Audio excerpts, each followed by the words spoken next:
الحمد لله نحمده ونستعينه ونستغفره ونؤمن به ونتوكل عليه ونعوذ بالله من شرور أنفسنا ومن سيئات أعمالنا من يهده الله فلا مضل له ومن يضلله فلا هادي له ونشهد أن لا إله إلا الله وحده لا شريك له ونشهد أن سيدنا ومولانا محمدا عبده ورسوله أما بعد فأعوذ بالله من الشيطان الرجيم بسم الله الرحمن الرحيم وقال رجل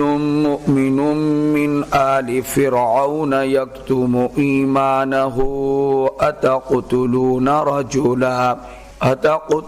رجلا أن يقول ربي الله وقد جاءكم بالبينات وإن يك كاذبا فعليه كذبه وإن يك صادقا يصبكم بعض الذي يعدكم إن الله لا يهدي من هو مسرف كذاب قال النبي صلى الله عليه وسلم الله الله لا أشرك به شيئا صدق الله العظيم وصدق رسوله النبي الكريم اللهم صل على محمد وعلى آل محمد كما صليت على إبراهيم وعلى آل إبراهيم إنك حميد مجيد اللهم بارك على محمد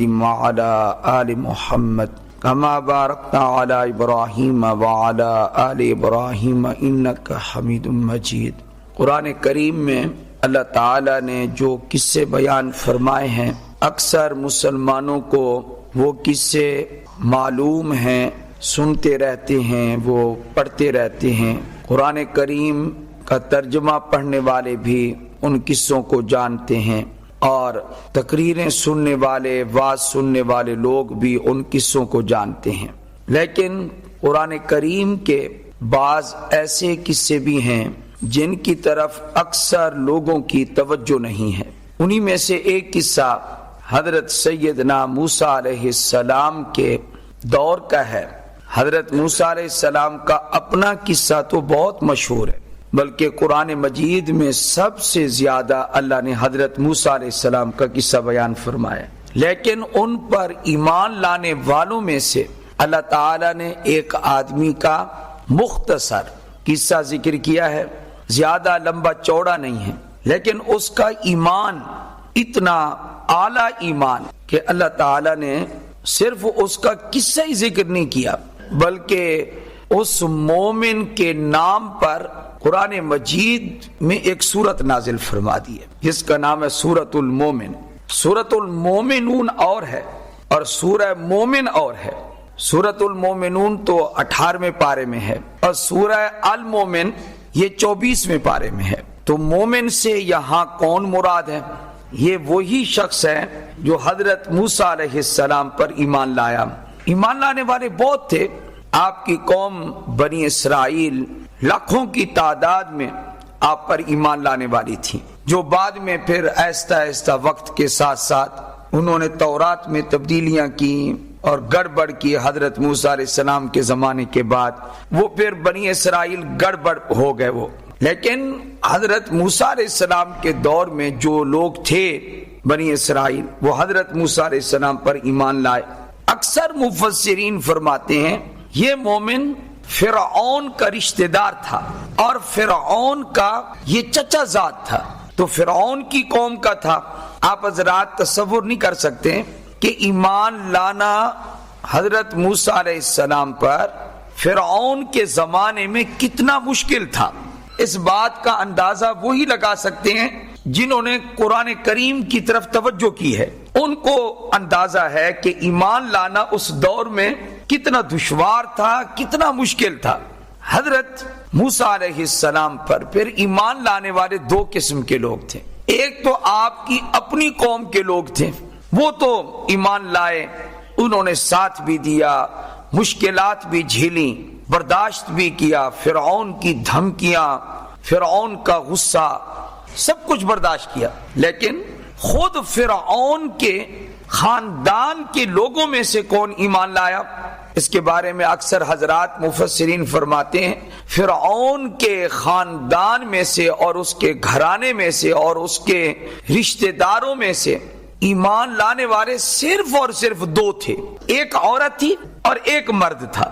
عورت کون سی تھی؟ وہ فرعون کی اپنی بیوی حضرت آسیہ سلام اللہ علیہا، یہ ایمان لائی۔ اس کو تو بڑی سزا ملی، بہت زیادہ سزا ملی۔ اس نے کہا تو نے موسیٰ علیہ السلام کو اللہ کا رسول مان لیا ہے، اس کو لٹا دیا، اوپر بھاری پتھر رکھ دیا۔ اب صنف نازک پر اتنا بھاری پتھر، چٹان رکھ دی، اس نے رکھوا دی۔ اس نے کہا جو بھی تو کر لے میں ایمان نہیں چھوڑ سکتی۔ دعا کی رب نجنی من فرعون وعملہ ونجنی من القوم الظالمین، میرے پروردگار مجھے فرعون سے بھی نجات دے اور اس ظالم قوم سے بھی مجھے نجات دے۔ حضرت آسیہ ڈٹ گئیں اور ایمان پر قائم رہیں۔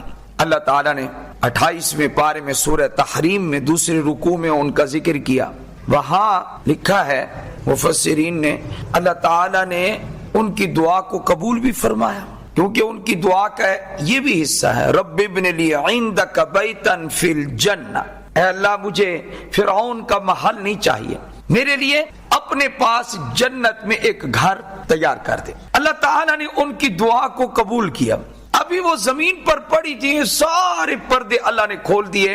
اللہ نے حضرت آسیہ کو جنت میں جو ان کے لیے محل اللہ نے مقرر کیا، متعین کیا، وہ اللہ نے ان کو دکھا دیا، ساری تکلیف آسان ہو گئی۔ تو فرعون کے رشتہ داروں میں سے ایک عورت اور ایک مرد مسلمان ہوا۔ پہلی بات تو یہ ہے فرعون قتل کرنا چاہتا تھا حضرت موسیٰ علیہ السلام کو۔ اس وقت ایک قصہ یہ پیش آیا جو اللہ تعالیٰ نے سورہ القصص میں بیان کیا۔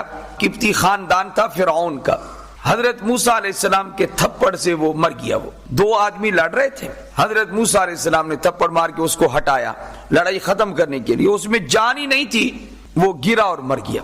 تو یہ قصہ فرعون کو پہنچا۔ فرعون پہلے ہی بھڑکا ہوا تھا۔ فرعون کیوں مخالف تھا؟ ایک نئی آواز مصر میں لگا دی حضرت موسیٰ علیہ السلام نے کہ فرعون خدا نہیں ہے، خدا کوئی اور ذات ہے، اللہ اور ہے جو آسمانوں اور زمینوں کا پیدا کرنے والا ہے۔ تو حضرت موسیٰ علیہ السلام نے وہاں پر اس کی جو کرسی تھی اس کو ہلایا کہ کرسی پہ بیٹھ کے خدائی دعوے کر رہا ہے، تو اس نشے میں ہے، تو خدا نہیں ہے۔ خدا وہ ہے جس نے کیا بنایا؟ آسمان، اور جس نے کیا بنائی؟ زمین بنائی۔ وہ ہے اللہ رب السماوات والارض وما بینہما، جو آسمان بنانے والا ہے، جو زمین بنانے والا ہے، جو ان کے درمیان کی چیزوں کو پیدا کرنے والا ہے، وہ ہے اصل میں رب، اور اسی کو ہم رب مانتے ہیں۔ یہ وہ نعرہ تھا کہ جس سے اس کی کرسی ہل گئی۔ کرسی ہل جائے تو پھر تو بہت پریشانی ہوتی ہے، جمی رہے تو آدمی ذرا ٹھیک رہتا ہے، طبیعت ذرا اچھی رہتی ہے آدمی کی۔ تو حضرت موسیٰ علیہ السلام نے ہلا کے رکھ دی اس کی کرسی۔ جب اس کو یہ خبر ملی کہ تھپڑ لگنے سے مارا بندہ مر گیا ہے، تو اس نے اپنے دربار میں بیٹھ کے مشورہ کیا، سارے اپنے درباریوں سے کہا کہ کیا مشورہ ہے۔ سب نے بڑھ چڑھ کر، جتنے درباری تھے، چاپلوس ہوتے ہیں نا بادشاہ کے چاپلوس، وہ خوشامتی سارے، وہ سب کے سب مشورہ تھے، قتل کر دو جی، قتل کر دو موسیٰ علیہ السلام کو، قتل کر دو، مار دو موسیٰ علیہ السلام کو۔ یہ سن رہا تھا، یہ کون؟ جو حضرت موسیٰ علیہ السلام کی قوم میں سے تھا۔ اس کا نام مفسرین نے لکھا کہ ایک قول کے مطابق حبیب ہے، لیکن راجح قول کے مطابق حبیب وہ ہے جس کا قصہ سورہ یاسین میں ہے، وہ اور ہے، حبیب نجار اور ہے۔ یہ شمعان ہے، شمعان۔ سب سے زیادہ صحیح قول مفسرین نے ذکر کیا کہ یہ جو فرعون کا چچا کا بیٹا تھا اور یہ ساری گفتگو اس دربار میں سن رہا تھا، تو اس نے وہاں کیا کہا اور دوڑتے ہوئے بھاگتے ہوئے آ کر خبر دی وہاں اس نے کیا کہا، جو وہاں جملے بولے نا اس نے فرعون کے دربار میں، وہ ذرا سننے کے قابل ہے، وہ اسی صورت میں موجود ہیں۔ قرآن کریم نے اللہ پاک نے ان کو ذکر کیا۔ حضرت موسیٰ علیہ السلام کو پتہ نہیں ہے میرے خلاف مشورہ ہو رہا ہے، اور ادھر فرعون اپنے تمام درباریوں کو لے کر بیٹھا ہوا ہے۔ میں نے آپ کو کہہ دیا کہ سب نے کیا مشورہ دیا، حضرت موسیٰ علیہ السلام کو قتل سے کم کی سزا نہیں ملنی چاہیے، سب نے یہی مشورہ کیا۔ اس وقت یہ سن رہا تھا اور اس نے اپنے ایمان کو ظاہر نہیں کیا تھا، ابھی تک ظاہر نہیں کیا تھا۔ اللہ پاک نے کیا فرمایا اس کے بارے میں، وَقَالَ رَجُلٌ مُؤْمِنٌ مِّنْ آلِ فِرْعَوْنَ يَكْتُمُ إِيمَانَهُ، فرعون کے لوگوں میں سے، فرعون کے خاندان کے لوگوں میں سے ایک مرد جو مومن ہے، اس نے کیا کہا، یکتم ایمانہ، ایمان کا اعلان نہیں کیا، ایمان اندر چھپا رہا تھا، ایمان موجود تھا، لیکن اللہ تعالیٰ تو عالم الغیب ہے۔ اللہ تعالیٰ فرما رہے ہیں وہ مجھے پتا تھا کہ اس نے اپنے دل میں ایمان کو چھپایا ہوا تھا۔ ہے تو علمی بات لیکن تھوڑی سی آسان انداز میں کہنا چاہتا ہوں، باقی جتنے معاملات ہیں ان کا تعلق زبان کے ساتھ ہے اور ایمان کا تعلق دل کے ساتھ ہے۔ یہ نقطہ آپ ذہن میں رکھیں، اگر ایمان ہے دل میں ہے، کسی وجہ سے بندہ ظاہر نہیں کر رہا، دشمن ہے، سارے دشمن ہیں، آپ ظاہر نہیں کر رہے، کوئی بات نہیں ہے، اللہ تعالیٰ تو آپ کے ایمان کو جانتا ہے نا، جیسے کہ یہاں اس نے ایمان چھپایا ہوا ہے لیکن اللہ ایمان کو جانتا تھا، اس لیے فرمایا یکتم ایمانہ، اپنے ایمان کو وہ چھپا رہا تھا۔ میں نے کہا نا جی باقی معاملات شریعت حکم تب لگائے گی جب آپ زبان سے بولیں گے یا آپ اپنے ظاہری اعضاء سے عمل میں لائیں گے۔ مثلا نکاح ہو رہا ہو اور مولوی صاحب نکاح پڑھانے والے دولہا صاحب کو یہ کہیں کہ فلاں کی بیٹی کا اتنے مہر کے بدلے جی میں نے آپ سے ان گواہوں کے روبرو نکاح کر دیا آپ سے، وہ چپ کر کے بیٹھے رہے، وہ یہ کہ میں نے تو نیت کر لی تھی۔ صرف نیت سے کام یہاں نہیں چلے گا جب تک کہ وہ زبان سے بولے گا نہیں۔ اسی طرح کوئی آدمی اگر غصے میں آ کر ذہن میں طلاق کو سوچتا ہے یا دل میں خیال لاتا ہے، طلاق واقع نہیں ہوگی۔ طلاق کب واقع ہوگی؟ جب زبان سے بولے گا، اس وقت تک طلاق واقع نہیں ہوگی۔ تو باقی جتنے امور ہیں، معاملات ہیں، ان کا تعلق قول سے ہے، فعل سے ہے، لیکن ایمان اتنی قیمتی چیز ہے، اس کا تعلق دل سے ہے۔ اس لیے تو نبی علیہ السلام نے جب ایمان کا ذکر کیا تو کیا فرمایا، من ماتا، جو آدمی فوت ہو گیا اور وہ یہ کہتے ہوئے فوت ہو گیا لا الہ الا اللہ، اور دل اس کا اس بات کی گواہی دے رہا ہے، مطمئن ہے، فرمایا کہ دل سے وہ گواہی دے اس بات کی، تو وہ دخل الجنہ، وہ جنت میں داخل ہو جائے گا۔ تو ایمان کا تعلق کس سے ہے جی؟ دل سے ہے۔ یکتم ایمانہ، وہ اپنے ایمان کو چھپا رہا تھا، لیکن اللہ تعالیٰ کو اس کا یہ سچا ایمان بھی قبول ہے۔ کیا کہہ رہا تھا اس کے محل میں، اتقتلون رجلا، کیا تم ایک آدمی کو قتل کرتے ہو اس بنیاد پر ان یقول، کہ وہ یہ کہتا ہے، اس کا جرم صرف یہی ہے، ان یقول ربی اللہ، وہ کہتا ہے کہ میرا رب اللہ ہے، صرف اس بنیاد پہ تم قتل کرنا چاہتے ہو موسیٰ کو علیہ السلام؟ تو یہ کوئی قتل کرنے والی بات تو نہیں ہے۔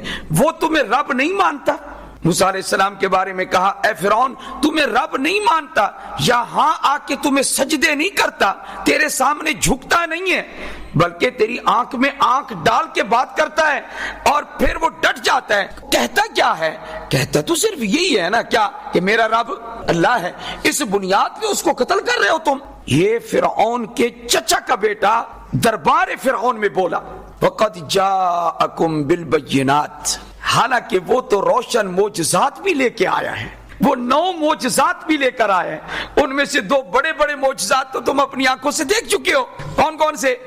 ایک عصا والا معجزہ، ڈالتے ہیں تو بہت بڑا سانپ بن جاتا ہے، اور دوسرا ید بیضاء والا معجزہ کہ وہ گریبان میں ڈالتے ہیں، نکالتے ہیں، اللہ پاک اس کو اتنا روشن کر دیتا ہے کہ سورج سے بھی زیادہ چمکتا دمکتا نکلتا ہے۔ یہ 2 معجزات تو تم دیکھ چکے، 9 معجزات لے کر آئے، بینات۔ آگے کہا سنو، ان یکو کاذبا فعلیہ کذب، قتل نہ کرو، میرا مشورہ یہ ہے اگر تو یہ جھوٹا ہے تو اس کا جھوٹ خود اسی پر پڑے گا، تم پریشان نہ ہونا، اسی کا جھوٹ اسی پر پڑے گا، لیکن تم قتل نہ کرو۔ وَإِن يَكُ صَادِقًا يُصِبْكُمْ بَعْضُ الَّذِي يَعِدُكُمْ، اگر یہ سچا ہے تو پھر تمہیں کہہ رہا ہے کہ فرعون خدا نہیں ہے اور اس کے سامنے جھکنے والے غلط ہیں، جھکنا ہے تو اللہ کے سامنے جھکو اور رب ماننا ہے تو صرف اور صرف اللہ کو مانو۔ پھر یہ سچا ہے نا تو یہ دو باتیں کہتا ہے، کیا دنیا میں عذاب آئے گا، اگر دنیا میں نہ آیا تو آخرت میں آئے گا، تو کوئی نہ کوئی عذاب تو تمہیں پا لے گا اگر تم نے اس کی بات کو نہ مانا اور اس کو تم نے قتل کر دیا تو۔ یہ گفتگو قرآن پاک میں اللہ نے اس کی ذکر فرمائی ہے، کس کی؟ مومن آل فرعون کی۔ اتنی اچھی گفتگو، اللہ کو اس کی گفتگو پسند آئی۔ ان اللہ لا یہدی من ہوا مسرف کذاب، یہ بھی یاد رکھو جو حد سے آگے نکل جاتا ہے، جو بہت جھوٹ بولنے والا ہوتا ہے اور اپنے جھوٹ پہ ڈٹا رہتا ہے، اللہ ایسے ضدی لوگوں کو کبھی ہدایت نہیں دیتا۔ یہ میں نے آیت کا مفہوم بیان کیا۔ اچھا، ادھر سے گفتگو کر کے نا فوراً دربار سے نکلا اور نکل کے سیدھا موسیٰ علیہ السلام کے پاس آیا۔ حضرت موسیٰ علیہ السلام کے پاس جب دوڑ کر آیا، اس کا دوڑ کے آنا حضرت موسیٰ علیہ السلام کی طرف، یہ دوڑ کے آنا اللہ کو اتنا پسند آیا کہ دوڑنے کا ذکر قرآن میں فرما دیا اللہ نے۔ میں پڑھتا ہوں، آپ خود دیکھیں۔ آپ نے نہیں دیکھا کہ ہماری ماں جو روحانی ماں ہے اماں ہاجرہ، اس کے دوڑنے کو میرے رب نے کیسے قبول فرمایا؟ ان کو تو پریشانی اپنے بچے کی نہیں تھی نا، ان حاجیوں کو تو نہیں ہے نا، ان کو تو اپنے تڑپتے بچے کی پیاس کی فکر ہے کہ کہیں سے پانی کی بوند تو مل جائے اور میرا بچہ بچ جائے۔ تو اللہ تعالیٰ کو کیا منظور تھا کہ صرف یہ سیراب نہیں ہوگا، میں ایسا چشمہ جاری کروں گا کہ پوری کائنات اس سے سیراب ہوگی۔ اللہ نے ان کے پاؤں مارنا زمین پر ایسے پسند فرمایا۔ کو بعض دوڑنے اللہ کو بڑے پسند آ جاتے ہیں۔ وَجَاءَ رَجُلٌ مِّنْ أَقْصَى الْمَدِينَةِ يَسْعَى، آیا ایک مرد شہر کے آخری کنارے سے۔ اللہ کیسے آیا؟ یسعا، دوڑتے ہوئے آیا۔ کس کی طرف؟ حضرت موسیٰ علیہ السلام کی طرف دوڑ کے آیا تاکہ مجھ سے پہلے کوئی وہاں فرعون کا کوئی شرطہ، کوئی پولیس والا، کوئی فوج پہنچ نہ جائے۔ اور دوڑتے ہوئے آ کر کہا یا موسیٰ ان الملأ یأتمرون بک لیقتلوک فاخرج انی لک من الناصحین۔ فرعون کے دربار میں جتنے بیٹھے ہوئے لوگ ہیں وہ آپ کے خلاف مشورہ کر چکے ہیں کہ آپ کو قتل کرنے کے لیے آ رہے ہیں۔ آپ کو میرا مشورہ ہے، میں آپ کا خیر خواہ ہوں، آپ اس شہر سے چلے جائیں۔ فخرج منها خائفا يترقب قال رب نجني من القوم الظالمين۔ حضرت وہاں سے نکلے، سیدھا مدین کی طرف رخ کیا اور آپ چلے اور راستے میں دعا کر رہے ہیں نا، رب نجني من القوم الظالمين، میرے پروردگار ظالم قوم سے نجات عطا فرما۔ پیغمبر نے کس سے دعا کی ہے؟ تو میری بھی آپ سے یہی درخواست ہے، کوئی مشکل ہو، بخار ہو، نزلہ ہو، زکام ہو، خود بیمار ہو، اولاد بیمار ہو، کاروبار نہ ہو، کچھ نہ ہو، بس کسی سے کچھ نہ مانگے، صرف کس سے مانگے؟ آپ اللہ سے۔ یہی ہماری دعوت ہے کہ حضرت موسیٰ علیہ السلام مدین پہنچ گئے۔ مدین پہنچے تو دیکھا تو ایک کنویں سے سارے لوگ اپنی بکریوں کو پانی پلا رہے ہیں، دو باحیا لڑکیاں اپنی بکریوں کو روکے ہوئے ہیں۔ حضرت موسیٰ علیہ السلام مسافر بھی تھے، بھوک بھی لگی ہوئی ہے، سب کچھ ہے، لیکن پیغمبر ہیں۔ یہ پیغمبرانہ طاقت اگرچہ پیغمبری بعد میں ملی لیکن صلاحیتیں، طاقتیں پہلے موجود تھی۔ تو کہا کہ آپ کیوں بکریاں روک کے پیچھے کھڑی ہوئی ہیں؟ کہا کہ ہم لڑکیاں ہیں اور جب تک یہ مرد نہیں پلا لیتے ہم مردوں میں شامل ہو کر اپنی بکریوں کو پانی نہیں پلاتی۔ کہا کہ کوئی اور مرد نہیں ہے تمہارا؟ کہا ہمارا باپ ہے، وَأَبُونَا شَيْخٌ کبیر، ہمارا ابا بہت بوڑھا ہے، وہ بکریاں چرا نہیں سکتا۔ اچھا چلو ٹھیک ہے، ان کو پانی پلانے دو۔ ساتھ والا جو کنواں تھا اس کے اوپر بہت بڑی چٹان تھی، 10 آدمی مل کر مشکل سے ہٹا سکتے تھے۔ قربان جائیں، بھوکا پیٹ اور پیغمبر، انہوں نے زور لگایا اور اکیلے اس چٹان کو ایک طرف کر دیا۔ وہاں سے پھر ان بکریوں کو پانی پلایا۔ وہ وقت سے پہلے بکریاں گھر لے کر پہنچ گئیں۔ ابا جی نے پوچھا آج بڑی جلدی آ گئی ہو. ایک کوئی نوجوان تھا, نیک تھا, وہ کھڑا ہوا تھا, اس نے کہا میں پلا دیتا ہوں تمہاری بکریوں کو پانی, اس لیے آ گئے. تو ایک بولنے لگی ابا جان آپ بھی کمزور ہیں, ہم بچیاں ہیں, لڑکیاں ہیں, تو آپ یہ کیوں نہیں کر لیتے کہ اسی کو آپ اپنے پاس نوکر ہی رکھ لیں. فرمایا جاؤ بلا کے لاؤ. اس نوجوان کو دیکھیں, قرآن نے جو ذکر کیا ہے تمشی علی استحیاء, وہ جو آ رہی تھی وہ حیا پہ چل کے آ رہی تھی, یہ قرآن کہہ رہا. آج تو حیا ختم ہے, آج کچومر ہو گیا ہے. ادھر مغرب کی تہذیب, لباس بھی ویسے, پردے ہٹ گئے. پردہ تو آپ مولوی بات کرے تو کہتے ہیں پتہ نہیں یہ مولوی ہے کس دور کا جو پردے کی باتیں کرتا ہے. انا للہ, نکل گیا پردہ, ذہنوں سے نکل گیا بھائی, نکل گیا. ہماری تہذیب ختم ہو گئی, اسلامی پاکیزہ تہذیب ختم ہو گئی, شانہ بشانہ. وہ حدیث یاد رکھو, نبی اکرم صلی اللہ علیہ وسلم نے فرمایا تم یہود و نصارا پہلے لوگوں کے قدم ب قدم چلو گے, ان میں سے کوئی بندہ گوہ کی بل میں داخل ہوا, سوراخ میں داخل ہوا, تم بھی داخل ہو کر رہو گے. حضور نے یہ فرمایا. سارا کلچر وہی ہمارا رہ گیا. اب تو یہ باتیں سننے والے بھی ختم ہوتے جا رہے ہیں. پردے والی جو باتیں ہیں, حیا والی, بالکل اوریا فحاشی. اور قرآن نے حضرت شعیب علیہ السلام, وہ پیغمبر تھے بوڑھے, حضرت شعیب علیہ السلام پیغمبر تھے, بیٹی الاستحیاء, حیا پہ چل کے آ رہی. ابا جی بلا رہے ہیں. حضرت موسیٰ علیہ السلام چلے, میں نے راستہ نہیں دیکھا ہوا, آگے آگے چلو, مجھے راستہ دکھاتی جاؤ. تو وہ آگے چلی, گھر کا راستہ, ہوا چلی, تو جب کپڑا ادھر ادھر ہوا تو فرمایا کہ پیچھے آ جاؤ.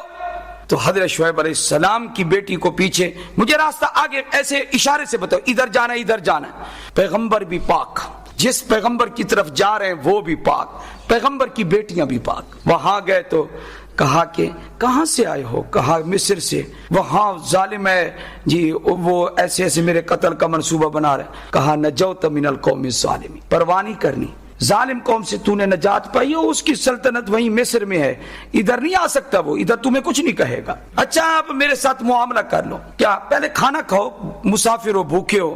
کہا کہ ہم کھانا جو ہے وہ کسی کے ساتھ حسن سلوک کریں تو اس کے بدلے میں ہم کوئی چیز لیتے نہیں ہیں. حضرت موسیٰ علیہ السلام نے کہا میں نے پانی جو پلایا اللہ کی رضا کے لیے, اس کھانے کے لیے تو میں نے نہیں پلایا. انہوں نے کہا ہم اجرت میں آپ کو کھانا نہیں کھلا رہے, ہم تو حسن سلوک میں آپ کو کھانا کھلا رہے, مسافر سمجھ کے کھانا کھلا رہے. کیا آپ رہنا پسند کریں گے ہمارے پاس؟ جی 10 سال 8 سال واجب ہیں, 10 سال آپ رہیں. کہا اچھا آپ اتنے سال بکریاں چرائیں تو صرف یہ نہیں کہ آپ کو میں اجرت دوں گا, بلکہ میرا تو دل کرتا ہے, نیک معلوم ہوتے ہو, اچھے معلوم ہوتے ہو, میں تو اپنی ایک بیٹی کا تم سے رشتہ کرنا چاہتا ہوں. پھر وہ رشتہ ہو گیا. پھر وہ مدت گزار کے واپس آ رہے تھے, راستے میں رات ہو گئی اور ٹھنڈ بھی تھی. ایک روشنی دیکھی, جب وہ روشنی دیکھی تو گھر والوں کو کہا یہاں ٹھہرو, میں آتا ہوں تمہیں, تمہارے لیے آگ لاتا ہوں, کوئی سردی ختم ہوگی اور کوئی آدمی ہوگا تو راستہ بھی پوچھ لیں گے. مصر جا رہے تھے واپس, وہاں پہنچے تو روشنی تھی, آگ نہیں تھی. حضرت حیران ہو گئے, کھڑے ہو کر ادھر سے آواز آئی, کیا؟ انی انا اللہ, میں اللہ ہوں. اے موسیٰ جی میں تیرا رب ہوں, میں پروردگار ہوں, یہ میری تجلیات ہیں, میں نے تجھے اپنا پیغمبر بنایا. اللہ نے وہاں پر رسالت سے نواز دیا, نبوت سے نواز دیا. وآخر دعوانا ان الحمد للہ رب العالمین.